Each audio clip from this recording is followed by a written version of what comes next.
Hello, students. This is the last concept in this chapter, that is morphology of flowering plants. We are dealing today. So, that is semi-technical description of a typical flowering plant. Okay. So, as we know, we have studied in Living World about the taxonomy. So, what is taxonomy? What we have studied? Characterizing, okay, identifying, classifying and naming of an organisms. It may be plants or animals. So ಹೌದಾ, so ಹಾಗೆ ಪ್ಲ್ಯಾಂಟ್ಸ್ಗಳಲ್ಲೂ ನಾವು classify ಮಾಡಿ ಅದನ್ನು identify ಮಾಡಬೇಕಾದ್ರೆ first we are going to characterise. ಹೌದಾ, ಅದರ ಕ್ಯಾರೆಕ್ಟರ್ಸ್ನ ನಾವು ಡಿಸ್ಕ್ರೈಬ್ ಮಾಡ್ತೀವಿ. How we are going to describe? Maybe with its habit ಅಥವಾ vegetative characters, and also the important thing is the floral characters. ಅಂದರೆ ಅದರ ಫ್ಲವರ್ಸ್ ಕ್ಯಾರೆಕ್ಟರ್ಸ್ ಮೇಲೆ ನಾವು ಪ್ಲ್ಯಾಂಟ್ಗಳನ್ನು ಕ್ಯಾಟಗರೈಸ್ ಮಾಡ್ಬೋದು, ಅದನ್ನು ಕ್ಲಾಸಿಫೈ ಮಾಡಿ ಐಡೆಂಟಿಫೈ ಮಾಡಿ, ಹೌದಾ, ಅದನ್ನು ಕೆಲವೊಂದು ಫ್ಯಾಮಿಲೀಸ್ಗೆ ನಾವು ಆ್ಯಡ್ ಮಾಡ್ಬೋದು. ಓಕೆ, ಅದನ್ನು ಕ್ಲಾಸಿಫೈ ಮಾಡ್ಬೋದು ಪ್ರಾಪರಾಗಿ. ಸೊ ಈ ಒಂದು ಟೆಕ್ನಿಕ್ನ ನಾವು ಸೆಮಿ ಟೆಕ್ನಿಕಲ್ ಡಿಸ್ಕ್ರಿಪ್ಷನ್ ಅಂತ ಅಂತೀವಿ. Okay, using some symbols or using some diagrams or charts, okay, or formulas, we are going to categorize and classify the plants into the respective families. Okay, beginning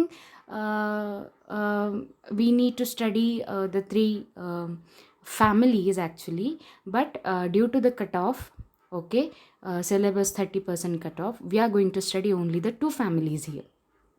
okay, S.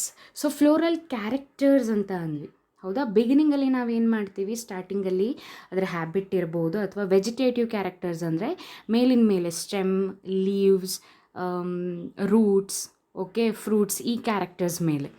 But floral characters is very useful. Floral characters ಅಲ್ಲಿ ನಮಗೆ different characterisation ಮಾಡೋಕ್ಕೆ ಅವಕಾಶ ಸಿಗುತ್ತೆ, ಹೌದಾ. So that floral characters, how we are going to categorise the floral characters categorized by the following floral diagram athwa floral formulas. This we call it as floral diagram and this is floral formula. Okay, ಇದು mustard ಪ್ಲ್ಯಾಂಟ್ನ ಒಂದು floral formula ಮತ್ತು floral diagram. Okay, ಈ floral formula ಹೇಗೆ ಹಾಕೋದು, floral ಡೈಗ್ರಾಮ್ನ ಹೇಗೆ ಬಿಡಿಸ್ಬೇಕು ಅನ್ನೋದನ್ನು ನಾವು ಸ್ಟಡಿ ಮಾಡುವ. So there are few symbols. So this is the typical floral diagram of mustard plant. Okay, ನೀವು ಯಾವುದೇ ಒಂದು ಫ್ಲೋರಲ್ ಡೈಗ್ರಾಮ್ ಅಥವಾ ಫ್ಲೋರಲ್ ಫಾರ್ಮುಲಾ ಮೇಲೆ ನಿಮಗೆ ಕ್ವಶನ್ಸ್ ಕೇಳಿದಾಗ ನೀವು ಈ ಟಿಪಿಕಲ್ ಇದು ಹಾಕ್ಬೋದು. ಹೇಗೆ ಟಿಪಿಕಲ್ ಹೈಬಿಸ್ಕಸ್ ಫ್ಲವರ್ನ ರಿಪ್ರೆಸೆಂಟೇಟ್ ಮಾಡೋಕ್ಕೆ ಒಂದು ಹೈಬಿಸ್ಕಸ್ ಫ್ಲವರ್ನ ಡ್ರಾ ಮಾಡ್ತೀರಲ್ಲ, ಸೊ ಹಾಗೆ ಒಂದು ಫ್ಲೋರಲ್ ಕ್ಯಾರೆಕ್ಟರಿಸ್ಟಿಕ್ಸ್ ಅಥವಾ ಸೆಮಿ ಟೆಕ್ನಿಕಲ್ ಡಿಸ್ಕ್ರಿಪ್ಷನ್ಗೆ ನೀವು commonly used, that is mustard ಪ್ಲ್ಯಾಂಟ್ನ ಫ್ಲವರ್ನ ಫ್ಲೋರಲ್ ಫಾರ್ಮುಲಾ ಅಥವಾ ಫ್ಲೋರಲ್ ಡೈಗ್ರಾಮ್ನ ನೀವು ಬಿಡಿಸ್ಬೋದು. Okay, yes. ನೆಕ್ಸ್ಟ್, ಫ್ಲೋರಲ್ ಫಾರ್ಮುಲಾದಲ್ಲಿ ಯೂಸ್ ಆಗುವಂಥ symbols one by one we are going to study. Okay, so if the flower contain, ಇವಾಗ ಒಂದು ಫ್ಲವರ್ನ ನಾವು ಒಬ್ಸರ್ವ್ ಮಾಡಬೇಕಾದ್ರೆ, ಎಸ್, ಬ್ರಾಕ್ಟ್ಸ್ ಇತ್ತು. ಓಕೆ, ನಾನು ಹೇಳಿದ್ದೀನಿ ಅದು ಎಕ್ಸ್ಟ್ರಾ ಲೀಫಿ ಲೈಕ್ ಸ್ಟ್ರಕ್ಚರ್ಸ್ ಫ್ಲವರ್ಸ್ನ ಪೀಟಿಯೋಲ್ ಎಂಡಿಗೆ ಇರುವಂಥದ್ದು ಅಥವಾ ಪೆಡೆಂಕಲ್ ಸ್ಟಾಕಿಗೆ ಅಟ್ಯಾಚ್ ಆಗಿರುವಂಥದ್ದು. Okay, if there is bracts, okay, ಆ ಫ್ಲವರ್ನ ನಾವೇನಂತ ಕರಿತೀವಿ, ಬ್ರಾಕ್ಟಿಯೇಟ್ಸ್ ಅಂತ ಕರಿತೀವಿ. That is BR. ಓಕೆ, ಅದನ್ನು ಹೇಗೆ ಸಿಂಬಾಲ್ ಮಾಡ್ತೀವಿ ನಾವು, capital B and small r. It indicates bracteate. We explained. Okay, so ನಾವು ಡಿಸ್ಕಸ್ ಮಾಡಿದ್ವಿ, ಏನಂತ ಡಿಸ್ಕಸ್ ಮಾಡಿದ್ವಿ, some flowers they don't contain this bracts, then such flowers are called as bracteates. Okay, ನಾನಿಲ್ಲಿ ಕೊಟ್ಟಿಲ್ಲ ಬಟ್ ನೀವು mention ಮಾಡ್ಬೋದು. So like this you are going to write. Okay, yes, bracteate, EBR. BR for bracteate, right? bracteate means without bracts ke ನಾವು capital EBR ಅಂತ ಬರೀತೀವಿ. So gynoecium, that is capital G. Okay, androecium, that is capital A. Calyx, that is K and corolla-ಗೆ capital C. ಓಕೆ, ನಾವು is a symmetry. ನಾವು ಫ್ಲವರ್ನ ನಾವು classify ಮಾಡಿದ್ದೀವಿ, ಹೌದಾ? Actinomorphic flower and yes zygomorphic flower. If the flower is having radial symmetry, then the symbol is this, actinomorphic. If the flower is bilateral or zygomorphic, yes, percentage symbol. This is for actinomorphic and this is for zygomorphic. Okay, and we need to understand sometimes calyx and corolla ಏನಿರುತ್ತೆ, there is no we cannot distinguish between calyx and corolla, right? Such condition what we have called perianth, and ಆ perianthನ ನಾವು ಹೇಗೆ symbolize ಮಾಡ್ಬೋದು? capital P. Okay, next is remaining its sexuality.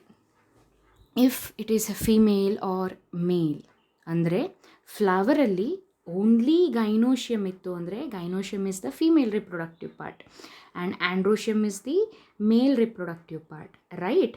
If just imagine ಮಾಡಿಕೊಳ್ಳ್ರಿ, ನಾವು ಓದಿದ್ದೀವಿ flowers may be bisexual or unisexuals, ಅಂದರೆ ಫ್ಲವರಲ್ಲಿ ಎರಡು ಮೇಲ್ ಆ್ಯಂಡ್ ಫೀಮೇಲ್ ಪಾರ್ಟ್ಸ್ ಇರ್ಬೋದು ಅಥವಾ either male or female part ಕೂಡ ಇರ್ಬೋದು. ಇವಾಗ ಎರಡೂ ಇತ್ತು. Okay, if the flowers are bisexual, then this is the symbol. Okay, this is the symbol. If the flowers, some flowers contain only androecium, stamen ಅಷ್ಟೇ ಇತ್ತು ಆ ಫ್ಲವರ್ಸಲ್ಲಿ ಅಂದಾಗ, those are male flowers, ಹೌದಾ? ಮೇಲ್ ಫ್ಲವರ್ನ ಅಥವಾ ಮೇಲನ್ನು ಹೀಗೆ ಇಂಡಿಕೇಟ್ ಮಾಡ್ತೀವಿ. ಓಕೆ, ಆ್ಯಂಡ್ ಫೀಮೇಲ್ ಅಥವಾ ಫ್ಲವರಲ್ಲಿ only gynoecium ಇತ್ತು ಅಂದಾಗ this like this we are going to label. So this is what sexuality, unisexual. These are unisexual and these are bisexual. If ಇನ್ನೊಂದು condition ನಾವೇನು ಓದಿದ್ದೀವಿ ಟೈಪ್ಸಲ್ಲಿ, ಹೈಪೋಗೈನಸ್, ಪೆರಿಗೈನಸ್ ಆ್ಯಂಡ್ ಎಪಿಗೈನಸ್, ಹೌದಾ?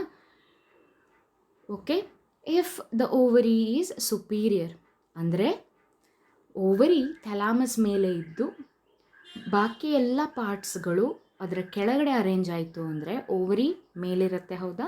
So hence such condition called as superior ovary. Then this we are going to draw G ಅಂತ ಬರೆದು ನಾವೇನು ಮಾಡ್ತೀವಿ, ಕೆಳಗಡೆ ಲೈನ್ ಎಳಿತೀವಿ. ಕೆಳಗಡೆ ಲೈನ್ ಅಂದರೆ ಈ ಲೈನ್ ಏನು ರಿಪ್ರೆಸೆಂಟ್ ಮಾಡುತ್ತೆ? ಎಸ್, ಈ ಗೈನೋಷಿಯಮ್ ಏನಿದೆ ಮೇಲಿದೆ, ಬಾಕಿ ಎಲ್ಲ ಪಾರ್ಟ್ಸ್ ಕೆಳಗಡೆ ಇದೆ, ಅಂದರೆ ಹೈಪೋಗೈನಸ್ ಫ್ಲವರ್ ಅನ್ನೋದನ್ನು ರಿಪ್ರೆಸೆಂಟ್ ಮಾಡುತ್ತೆ. ಅದೇ ಸೇಮ್ ಇನ್ಫೀರಿಯರ್ ಹೇಗೆ ಮಾಡ್ತೀವಿ? ಜಿ ಗೈನೋಷಿಯಮ್ನ ಬರಿತೀವಿ. ಸುಪೀರಿಯರ್ ಇತ್ತು ಅಂದರೆ ಲೈನ್ ಮೇಲೆ ಇರುತ್ತೆ ಗೈನೋಷಿಯಮ್, ಇನ್ಫೀರಿಯರ್ ಅಂದರೆ ಲೈನ್ ಕೆಳಗಡೆ, ಅಂದರೆ ಇದನ್ನು ನಾವು ಲೈನ್ ಮೇಲೆ ಬಿಡಿಸ್ತೀವಿ.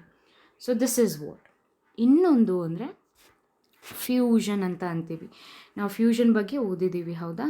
Like all the some petals are free, some petals are fused, some sepals are free, sepals are fused. ಆಂಡ್ರೋಷಿಯಮ್ ಕೂಡ ಹಾಗೆ ಇರುತ್ತೆ, ಗೈನೋಷಿಯಮ್ ಕೂಡ ಹಾಗೆ ಇರುತ್ತೆ, ಹೌದಾ? ಫ್ಯೂಸ್ಡ್ ಸ್ಟೇಟ್ ಅಥವಾ ಫ್ರೀ ಸ್ಟೇಟಲ್ಲಿರುತ್ತೆ. ಇವಾಗ ಫ್ಯೂಸ್ಡ್ ಸ್ಟೇಟಲ್ಲಿತ್ತು ಅಂದರೆ ಆ ಒಂದು ನಂಬರ್ಸನ್ನು ನಾವು ಬ್ರ್ಯಾಕೆಟಲ್ಲಿ ಬರಿತೀವಿ. ಇದು ನಾನು ಹೇಳ್ತೀನಿ ನಿಮಗೆ ಹೇಗೆ ಅಂತ. ಆ್ಯಂಡ್ ಕೆಲವೊಂದು ಸಲ ನಾನು ಹೇಳಿದ್ದೀನಿ ಆಂಡ್ರೋಷಿಯಮ್ ಪೆಟಲ್ಸ್ಗೆ ಅಟ್ಯಾಚ್ ಇರುತ್ತೆ ಅಥವಾ ಹೌದು, ಪೆಟಲ್ಸ್ಗೆ ಅಟ್ಯಾಚ್ ಇರುವಂಥದ್ದು, ಹೌದಾ? ಎಸ್. ಸೊ ಆ ಥರ ಅಟ್ಯಾಚ್ಮೆಂಟ್ ಇದ್ದಾಗ ಅದನ್ನು ಎಡ್ಹೆಷನ್ ಈ ರೀತಿಯಾಗಿ ಇಂಡಿಕೇಟ್ ಮಾಡ್ತೀವಿ. ಸೊ ಇದೆಲ್ಲ ನೀವು ಇನ್ನು ನೆಕ್ಸ್ಟ್ ಸ್ಲೈಡಲ್ಲಿ ಓದ್ತೀರಿ. Okay, yes. In formula, floral formula, fusion is indicated by enclosing figure within the bracket. Yes, ಇದನ್ನು ಓದಿದ್ದೀವಿ, ಹೌದಾ? ಇವಾಗ ಇದೇ ಒಂದು ಫಾರ್ಮುಲಾನ ನಾವು ನೋಡುವ. ಈ ಫಾರ್ಮುಲಾದಲ್ಲಿ ಯಾವ್ಯಾವ ಎಕ್ಸ್ಪ್ಲನೇಷನ್ ಇದೆ? ಈ ಫಸ್ಟ್ ಮಾರ್ಕ್ ಏನನ್ನು ಇಂಡಿಕೇಟ್ ಮಾಡುತ್ತೆ? ಆಕ್ಟಿನೋಮಾರ್ಫಿಕ್ ಅಂದರೆ ರೇಡಿಯಲ್ ಸಿಮೆಟ್ರಿ. ಸೆಕೆಂಡ್ ಸಿಂಬಾಲ್ ಯಾವುದನ್ನು ಇಂಡಿಕೇಟ್ ಮಾಡುತ್ತೆ? Yes, they are bisexual, right? Third one K ಯಾವುದನ್ನು ಇಂಡಿಕೇಟ್ ಮಾಡುತ್ತೆ? ಕ್ಯಾಲಿಕ್ಸ್. 2+2 ಅಂದರೆ ಎಸ್, ಕ್ಯಾಲಿಕ್ಸ್ ಏನಿದೆ? Yes, yeah, see here you can see, ಎರಡು ಹೊರಗಡೆ ಇರೋವಂಥದ್ದು, ಎರಡು ಒಳಗಡೆ ಇರುವಂಥದ್ದು ಕ್ಯಾಲಿಕ್ಸ್, ಹೌದಾ? Outermost whorl, remember. Corolla 4 ಇದೆ, ಹೌದಾ? ನೆಕ್ಸ್ಟ್ ಏನು ಆ್ಯಂಡ್ರೋಷಿಯಮ್ 2 + 4. ಇದನ್ನು ಹೇಗೆ ಬರಿತೀವಿ ಅಂದರೆ, ಇವಾಗ ಒಂದೇ ಒಂದು ಆ್ಯಕ್ಸಸ್ಸಲ್ಲಿ ಅದು ಇಲ್ಲ, 2 ಆ್ಯಕ್ಸಸ್ಸಲ್ಲಿ ಇತ್ತು, 4 ಒಳಗಡೆ ಇತ್ತು, ಬಾಕಿ 2 ಹೊರಗಡೆ ಈ ರೀತಿ ಅರೇಂಜ್ ಆಗಿತ್ತು ಅಂದರೆ ಇದನ್ನು 2 + 4 ಅಂತ ಬರಿತೀವಿ. 6 ಒಂದೇ ಪ್ಲೇನಲ್ಲಿತ್ತು ಅಂದರೆ 6 ಅಂತ ಬರಿತೀವಿ. ಓಕೆ, ಆ್ಯಂಡ್ ಗೈನೋಷಿಯಮ್ ನೋಡ್ರಿ 2 ಇದೆ, 2ಗೆ ಬ್ರ್ಯಾಕೆಟ್ ಹಾಕಿದ್ದಾರೆ. ಈ ಬ್ರ್ಯಾಕೆಟ್ ಏನನ್ನು ಇಂಡಿಕೇಟ್ ಮಾಡುತ್ತೆ ಹೇಳ್ರಿ? ಫ್ಯೂಷನ್. ಓಕೆ, ಫ್ಯೂಷನನ್ನು ಇಂಡಿಕೇಟ್ ಮಾಡುವಂಥದ್ದು. ಆ್ಯಂಡ್ ಜಿ ಕೆಳಗಡೆ ಲೈನ್ ಇದೆ ಅಂದರೆ ಏನರ್ಥ? Gynoecium is superior. So this is how we are going to ಫಾರ್ಮುಲಾನ ಬರಿತೀವಿ, ಹಾಗೆ ರೆಸ್ಪೆಕ್ಟಿವ್ ಫ್ಲೋರಲ್ ಡಯಾಗ್ರಾಮ್ನ ನಾವು ಬಿಡಿಸ್ತೀವಿ. Okay, so these are some characteristics of families. We are going to study 2 important family. So there are 3 actually, but about Fabaceae there are 3: Fabaceae, Solanaceae and Liliaceae ಅನ್ನೋ ಒಂದು 3 families ಇದೆ. But due to the cutoff we are going to study 2. One is Solanaceae, another is Liliaceae ಅಂತ. Solanaceae ಫ್ಯಾಮಿಲಿಗೆ ನಾವು potato family ಅಂತ ಕರಿತೀವಿ. Okay, it includes potatoes, mainly potatoes. Okay, ಎಲ್ಲೆಲ್ಲಿ distribute ಇರುತ್ತೆ? ಟ್ರಾಪಿಕಲ್ ಕಂಟ್ರೀಸಲ್ಲಿ, ಸಬ್ ಟ್ರಾಪಿಕ್ಸ್ ಆ್ಯಂಡ್ ಟೆಂಪರೇಟ್ ರೀಜನ್ಸಲ್ಲಿ ಕಂಡುಬರುವಂಥದ್ದು. ಸೊ ಇದು ಯಾವ ವೆಜಿಟೇಟಿವ್ ಕ್ಯಾರೆಕ್ಟರ್ಸ್ನ ಓದೋ, ಆಮೇಲೆ floral characters. Okay, so what are those habitats? Okay, habitats ಯಾವುದು ಅಥವಾ ಹ್ಯಾಬಿಟ್ಸ್ ಯಾವುದು? ಹರ್ಬ್ಸ್ ಇದೆ ಅವರ ಜಾತಿಲಿ, ಶರ್ಬ್ಸ್ ಇದೆ ಆ್ಯಂಡ್ ಸ್ಮಾಲ್ ಟ್ರೀಸ್ ಇರುವಂಥದ್ದು. ಓಕೆ, ಸೊ ಇದೆಲ್ಲ ನೀವು ಕ್ಲಾಸಿಫಿಕೇಷನ್ ಅಥವಾ ಸ್ಟೆಮ್ ಕ್ಯಾರೆಕ್ಟರ್ಸ್ನ ನೀವು ಓದ್ಬೋದು. This is very simple. Okay, all these are yes. Next will go to the floral characters. Okay, floral ಕ್ಯಾರೆಕ್ಟರ್ಸಲ್ಲಿ ಒಂದು ಎಕ್ಸಾಂಪಲ್ನ ತೊಗೊಂಡಿದ್ದಾರೆ. ಸೊ ಆ ಎಕ್ಸಾಂಪಲಲ್ಲಿ ನೀವು ಈ ಫ್ಲೋರಲ್ ಕ್ಯಾರೆಕ್ಟರಲ್ಲಿ ನೋಡ್ಬೋದು. What it indicates? First one is actinomorphic, bisexual, calyx ಇದೆ, 5 ಇದೆ, ಬಟ್ ಏನಿದೆ ಹೇಳ್ರಿ? ಫ್ಯೂಸ್ ಆಗಿದೆ. ಇವಾಗ ನೋಡ್ರಿ, ಕ್ಯಾಲಿಕ್ಸ್ ಕೊರಲ 5 ಇದೆ, 5 ಇತ್ತು ಅಂದರೆ ಯಾವ ಟೈಪ್ ಆಯ್ತದು? ಟೈಪ್ಸ್ ಆಫ್ ಫ್ಲವರ್ಸಲ್ಲಿ ಓದಿದ್ದೀವಿ ನಾವು, based on the numbers of calyx and corolla, trimerous, tetramerous and pentamerous. Here 5 ಅಂದರೆ that is the multiples of 5. ಹೌದಾ? ಅಂದರೆ pentamerous type. Yes, flower is pentamerous. ಕ್ಯಾಲಿಕ್ಸ್ಗೂ ಕೂಡ ಏನಿದೆ? 5 ಇದೆ. ಕ್ಯಾಲಿಕ್ಸ್ ಆ್ಯಂಡ್ ಕೊರೊಲ್ಲ ಎರಡಕ್ಕೂ ನೋಡ್ರಿ 5 ಇನ್ number, but they are not free. ಯಾಕಂದರೆ ಬ್ರ್ಯಾಕೆಟ್ ಹಾಕಿದ್ದಾರೆ. ಬ್ರ್ಯಾಕೆಟ್ ಅರ್ಥ ಏನು? They are fused. ಓಕೆ, ಆಮೇಲೆ ಇನ್ನೊಂದು ಆ್ಯಂಡ್ರೋಷಿಯಮಿಂದ ಕೊರೊಲ್ಲಾಗೆ ಒಂದು ಅಟ್ಯಾಚ್ಮೆಂಟ್ ತೋರಿಸಿದ್ದಾರೆ ಈ ರೀತಿಲಿ. ಹೌದಾ? So what is this? Adhesion. ಅರ್ಥ ಆ್ಯಂಡ್ರೋಷಿಯಮ್ ಏನಿದೆ ಕೊರೊಲ್ಲಾಗೆ ಅಟ್ಯಾಚ್ ಇರುವಂಥದ್ದು. ನೀವಿಲ್ಲಿ ಈ ಡಯಾಗ್ರಾಮಲ್ಲಿ ನೋಡ್ಬೋದು. These are androecium. Okay, so just ನೆನ್ಪಿಟ್ಕೊಳ್ರಿ, ಔಟ್ಸೈಡ್ ಓರ್ಲ್ ಯಾವತ್ತೂ ಕ್ಯಾಲಿಕ್ಸ್ ಇರುತ್ತೆ, ಅದ್ರ ಒಳಗಡೆ ಕೊರೊಲ್ಲ ಇರುವಂಥದ್ದು. ಅದ್ರ ನೆಕ್ಸ್ಟ್ ನಾವು ಆ್ಯಂಡ್ರೋಷಿಯಮ್ನ ಬಿಡಿಸ್ತೀವಿ, ಒಳಗಡೆ ಗೈನೋಷಿಯಮ್ನ ಬಿಡಿಸ್ತೀವಿ, ಅದ್ರ ಒಳಗಡೆ ಓವ್ಯೂಲ್ಸ್ನ ಬಿಡಿಸ್ತೀವಿ. Okay, yes. ಫ್ಯೂಸ್ಡ್ ಇತ್ತು ಅಂದರೆ ಈ ರೀತಿ ಒಂದಕ್ಕೊಂದು ಕಾಣಿಸ್ತಾ ಇದೆಯಾ ನಿಮಗೆ? ಎಸ್, ಒಂದಕ್ಕೊಂದು ಈ ರೀತಿ ಅಟ್ಯಾಚ್ಮೆಂಟ್ನ ಕೊಡ್ತೀವಿ. ಓಕೆ, ತೋರಿಸ್ತೀವಿ ಅಟ್ಯಾಚ್ ಆಗಿದೆ ಅಂತ, ಒಂದಕ್ಕೊಂದು ಫ್ಯೂಸ್ ಆಗಿದೆ ಅಂತ. ಫ್ರೀ ಅಂದರೆ ಅದು ಹಾಗೇ ಇರುತ್ತೆ, ಇಲ್ಲಿ ಈ ರೀತಿ ಅಟ್ಯಾಚ್ಮೆಂಟ್ ಇರಲ್ಲ. Okay, understood? ಎಸ್, ಇಲ್ಲೂ ಕೂಡ ಗೈನೋಷಿಯಮ್ ಏನೇನಿದೆ? ಸುಪೀರಿಯರ್ ಇರುವಂಥದ್ದು.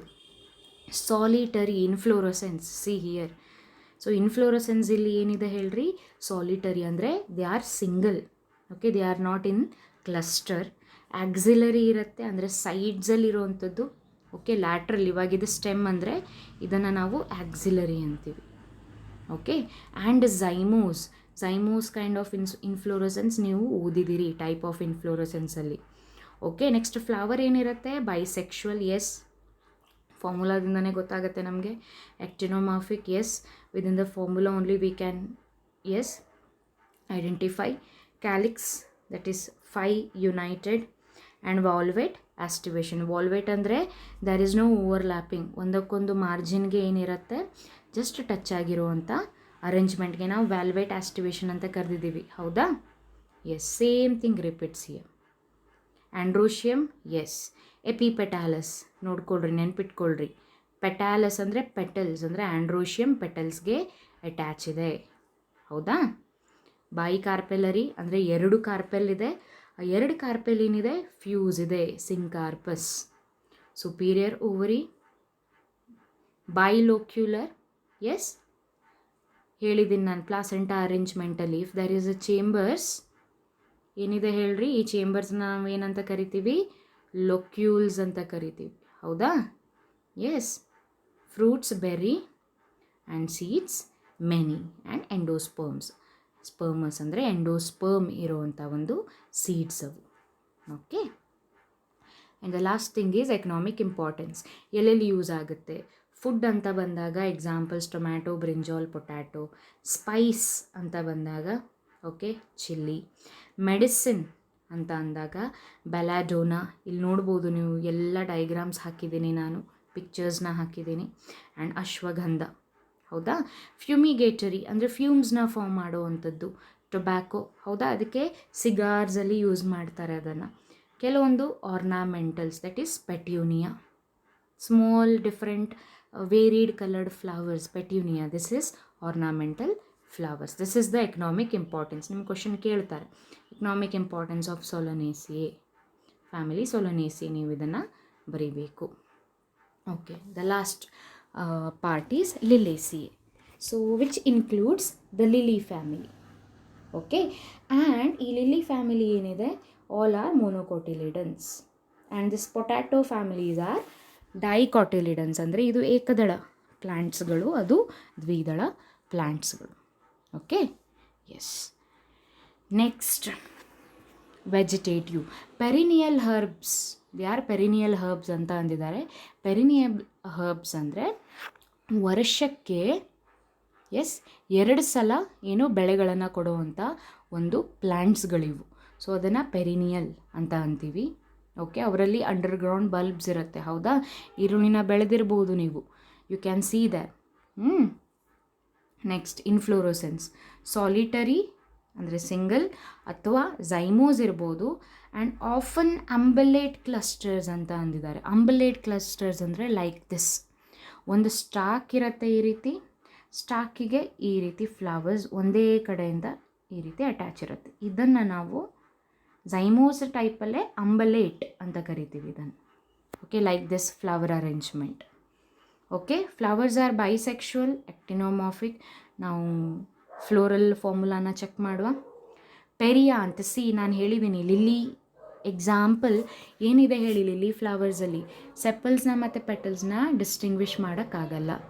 Both are together. ಆ ಒಂದು ಕಂಡೀಷನನ್ನು ನಾವೇನಂತ ಕರೆದ್ವಿ, ಪೆರಿಯಾಂತ್ ಅಂತ ಕರೆದ್ವಿ. ಸೊ ಹಾಗಾಗಿ ಅದನ್ನು ಟೆಪಲ್ಸ್ ಅಂತ ಅಂತಾರೆ. They are not sepals or petals, they are together. So hence tepals. 3+3. Valvate aestivation. ಇಲ್ಲೂ ಕೂಡ ಯಾವ ರೀತಿ ಮೋಡ್ ಆಫ್ ಅರೇಂಜ್ಮೆಂಟ್ ಇದೆ ಪೆಟಲ್ಸ್ ಆ್ಯಂಡ್ ಸೆಪಲ್ಸ್ದು, valvate. Okay. Yes, here you can see. See ಇಲ್ಲಿ BR ಅಂತ ಬರೆದಿದ್ದಾರೆ. BR ಅಂದರೆ ಅರ್ಥ ಏನು ಹೇಳ್ರಿ, ಬ್ರ್ಯಾಕ್ಟಿಯೇಟ್, ಅಂದರೆ ಆ ಫ್ಲವರ್ಸ್ಗೆ ಬ್ರ್ಯಾಕ್ಟ್ಸ್ ಇರೋವಂಥದ್ದು. ಹೌದಾ? Next is actinomorphic, bisexual. See here there is no K and C. ಯಾಕೆ K and C ಇಲ್ಲ? ಕ್ಯಾಲಿಕ್ಸ್ ಆ್ಯಂಡ್ ಕೊರೊಲ್ಲಾ ಇಲ್ಲ. Instead they are not distinguished, hence they have written P. P ಅಂದರೆ ಅರ್ಥ ಏನು, ಪೆರಿಯಾಂತ್. ಓಕೆ. 3+3 ಯಾಕೆ ಅಂದಿದ್ದಾರೆ ಅಂದರೆ, so here you can see 1, 2, 3 and inside 1, 2, 3. These are calyx and corolla which is attached together. There is no differentiation. So ಹಾಗಾಗಿ 3+3 ಪೆರಿಯಾಂತ್ಗೆ ಬರ್ತಿದ್ದಾರೆ. ಆಂಡ್ರೋಶಿಯಮ್ ಕೂಡ ಹಾಗೇ ಇದೆ. ಆ್ಯಂಡ್ ಇಲ್ಲಿ ಆಂಡ್ರೋಶಿಯಮ್ ಏನಿದೆ ಹೇಳ್ರಿ, this is attach to the perianth. Okay. Androecium ಪೆರಿಯಾಂತ್ಗೆ attach ಇರುವಂಥದ್ದು. And gynoecium is 3 but they are fused. See here ಬ್ರ್ಯಾಕೆಟಲ್ಲಿ ನಂಬರ್ನ ಬರೆದಿದ್ದಾರೆ. 3 means they are tricarpellary, 3 carpels ಇರುವಂಥದ್ದು. ಹೆನ್ಸ್ ಟ್ರೈಲೋಕ್ಯುಲರ್, 3 ಲೋಕ್ಯೂಲ್ಸ್ ಇದೆ, ಅಂದರೆ 3 ಚೇಂಬರ್ಸ್ ಇದೆ ಈ ರೀತಿಯಲ್ಲಿ. 1 2 see 1 2 and 3 chambers, hence trilocular. And axile placentation, this is axile ಪ್ಲಾಸೆಂಟೇಷನ್ನು. ಆಕ್ಸಿಯಲ್ಗೆ ಅಟ್ಯಾಚ್ ಇತ್ತು ಅಂದರೆ remember the placentation types you have studied in the last class. Okay, centre placenta ಇರುತ್ತೆ, ಎಗ್ ಆ್ಯಂಡ್ ಇದು ಅಟ್ಯಾಚ್ ಇರುವಂಥದ್ದು ovules. Okay, yes, welcome to the economic importance. So the tulips ನಮ್ಗೆ ಗೊತ್ತು, usually ನಾವು ಈ ಫ್ಲವರ್ಸ್ನ ನೋಡಿದ್ದೀವಿ, ಆರ್ನಮೆಂಟಲ್ಸ್ ಆಗಿ ಯೂಸ್ ಮಾಡ್ತಾರೆ. ಮೆಡಿಸಿನಲ್ಲಿ ಆಲೋವೆರಾ, ಹೌದಾ? ವೆಜಿಟೇಬಲ್ಸಲ್ಲಿ ಆಸ್ಪ್ಯಾರಗಸ್, ಸಲಾಡ್ಸಲ್ಲಿ ಯೂಸ್ ಮಾಡ್ತಾರೆ in other countries. Yes, colchicines. Okay, so this is the flower, colchicum autumnale. So these are some economic importance. So this is the end of the chapter. So ನೀವೇನು ಮಾಡಬೇಕು, Solanaceae and Liliaceae. So first you need to practise floral formula ಮತ್ತು floral ಡೈಗ್ರಾಮ್ನ practice ಮಾಡ್ಕೊಳ್ರಿ. ಅದರ characters like ಒಂದು 10 ಮಾರ್ಕ್ಸಿಗೆ prepare ಮಾಡ್ಕೊಳ್ರಿ ಕ್ಯಾರೆಕ್ಟರ್ಸ್ನ. Okay, ಹೇಗೆ 10 ಮಾರ್ಕ್ಸಿಗೆ ಅಂದರೆ 5 ಮಾರ್ಕ್ಸಿಗೆ ಕ್ಯಾರೆಕ್ಟರ್ಸ್ನ ಪ್ರಿಪೇರ್ ಮಾಡ್ಕೊಳ್ರಿ, ಮೀನ್ಸ್ 10 ಪಾಯಿಂಟ್ಸ್ನ ಪ್ರಾಪರಾಗಿ ಪ್ರಿಪೇರ್ ಮಾಡ್ಕೊಳ್ರಿ. If they have asked for 2 marks also 4 points you can write. If they have asked for 3 marks also 6 points you can write. Yes, so practice it for 5 marks, that is 10 points. So you are able to write it for 2 as well as 3 marks also. 1 marks questions ಹೇಗೆ ಕೇಳ್ತಾರೆ ಅಂದರೆ like economic importance ಮೇಲೆ ಕೇಳ್ಬೋದು. ಲಿಲಿಯೇಸಿಯಲ್ಲಿ ಬರುವಂಥ medicinal plant ಯಾವುದು example ಕೇಳ್ಬೋದು, aloe vera. ಫ್ಯೂಮಿಗೇಟರಿ plant ಇನ್ ಸೊಲನೇಸಿಯೆ ಯಾವುದು, tobacco. Medicinal plants ಇನ್ ಸೊಲನೇಸಿಯೆ ಅಶ್ವಗಂಧ, ನೀವು ನೆನ್ಪಿಟ್ಕೊಳ್ಬೋದು. ಓಕೆ, ಸ್ಪೈಸ್ ಯಾವುದ್ರಲ್ಲಿ ಬರುತ್ತೆ, ಸೊಲನೇಸಿಯಲ್ಲಿ ಬರುತ್ತೆ. Which is called as potato family, Solanaceae. Which is called as lily family, Liliaceae. So like this 1 marks question they may ask. Okay, yes, so thank you.